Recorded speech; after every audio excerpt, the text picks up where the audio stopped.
নমস্কার, এরুচর্চায় সকলকে স্বাগত।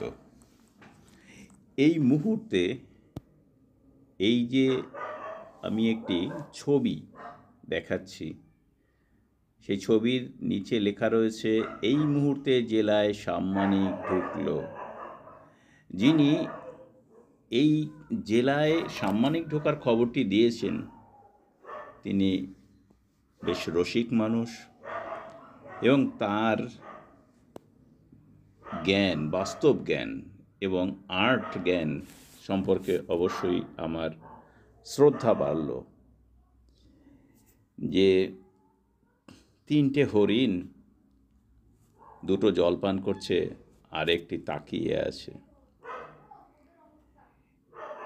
এই যে প্রতীকী একটি চিত্র, এই চিত্র দিয়েই এসএসকে এমএসকে কে বর্ণনা করা যায়। ডান দিকে ফুল গাছ সবই আছে, জল আছে, কিন্তু সেই জল পান করতে সময় লাগে এত।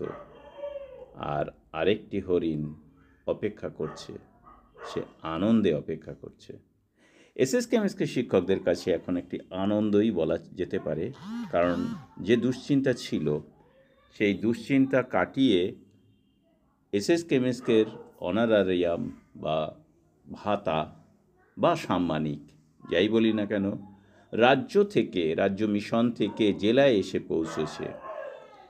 এবার আমরা একটা জিনিস ভালো করে লক্ষ্য করি যে শিক্ষা দপ্তর থেকে মিশনে যেতে এত সময়, মিশন থেকে পৌঁছলো জেলায়।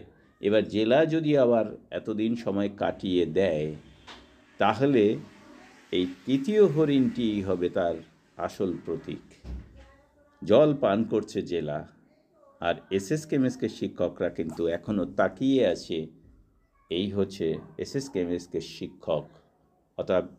অতএব এই যে প্রতীকী চিত্রটি আপনাদের সামনে আমি তুলে ধরলাম, এটি আমার তৈরি করা নয়, একজন এমএসকে মাস্টারমশাইয়েরই তৈরি করা।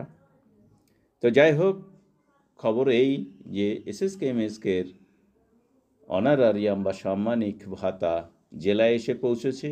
জেলা থেকে এখন কত তাড়াতাড়ি বা যত তাড়াতাড়ি এসএসকে এমএসকে শিক্ষকদের অ্যাকাউন্টে ঢুকবে ততই মঙ্গল। সকলকে ধন্যবাদ জানিয়ে শেষ করছি। ভালো থাকবেন, সুস্থ থাকবেন।